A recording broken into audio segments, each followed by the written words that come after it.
पाकिस्तान के एक बहुत ही नामवर मोटिवेशनल स्पीकर से मैंने ये कहानी सुनी। उनका कहना ये था कि वो किसी मुल्क के दौरे पर थे तो वहाँ एक स्कूल का विजिट किया और विजिट के दौरान बहुत सारी ऐसी चीजें थी कि जिन्होंने हैरत में मुब्तला कर दिया। मिसाल के तौर पे उनका तालीमी निज़ाम, उनका माहौल, उनका डिसिप्लिन और बहुत सारी चीजें थी। लेकिन उनके मुताबिक सबसे ज्यादा हैरत ज़दा कर देने वाली और मुतासिर कर देने वाली जो चीज थी वो ये थी कि जब हम उनकी कैंटीन में गए, लंच टाइम हुआ, बच्चे कैंटीन में गए तो हम भी गए साथ में, तो वहाँ बहुत सारी शॉप्स मौजूद थी और हैरत ये थी कि किसी भी शॉप पर शॉपकीपर मौजूद नहीं था, कोई दुकानदार मौजूद नहीं था कि हर एक चीज पर प्राइस टैग लगे हुए थे। बच्चे आते थे, चीज को लेते थे, कीमत उसकी अदा करते थे और चले जाया करते थे। तो कहते हैं मैंने हैरत में मुब्तला होकर उनसे सवाल किया कि अगर ऐसा हो कि बच्चे आए और कोई पैसे इसमें ना रखे और ऐसे ही चीज उठा के लेकर चले जाए तो ये तो नुकसान है। तो उनका जवाब ये था कि अगर कोई तालिबे इल्म इस तरह का मामला करता है तो इसका मतलब ये है कि हमारी तरबियत में कोई कमी रह गई।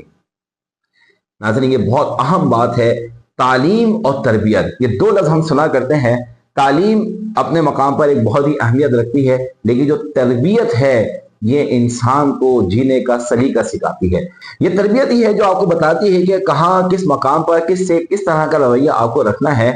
आपको किसी का नुकसान नहीं करना, ये आपको तरबियत ही बताती है। आपको किसी को ईजा नहीं देनी, ये आपको तरबियत ही बताती है। ये तरबियत ही है कि जो आपको इस बात पे उकसाती है कि आप किसी की खैर ख्वाही करें, किसी का नुकसान ना करें, किसी को फायदा आपकी जात से हो, नुकसान ना हो, ईजा ना हो, तकलीफ ना हो। ये सारे मामला जो सिखाती है वो तरबियत ही हुआ करती है। अब हमारे मुआशरे में इस तरबियत का कितना फुकदान है, इसका अंदाजा आप कराची में होने वाले वाक़े से, जो कि ड्रीम बाजार में पेश आया, उससे आप लगा सकते हैं।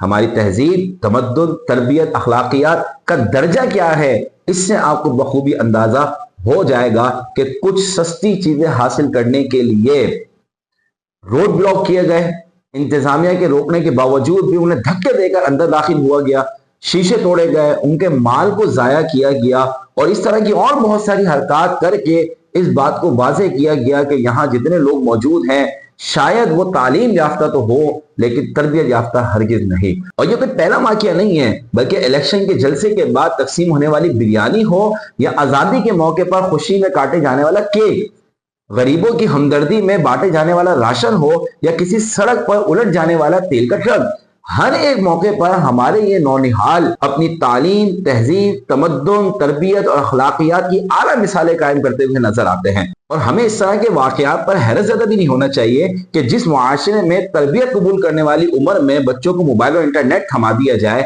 जहां तरबियत के मराकिज, स्कूल, कॉलेज, यूनिवर्सिटी नशे और उर्यानियत का अड्डा बन जाएं, तो उस माहौल में पनपने वाले अफराद के साथ आप और क्या उम्मीद लगा सकते हैं। बल्कि हमें यहाँ कह देना चाहिए कि हम माशी तौर पर अगरचे दिवालिया ना हो, लेकिन तहजीब, तमद्दुन, तरबियत और अखलाकियात के एतबार से मुकम्मल तौर पर हमारा दिवालिया निकल चुका है। किसी ने क्या खूब कहा था कि तहजीब सिखाती है जीने का सलीका, तालीम से जाहिल की जहालत नहीं जाती।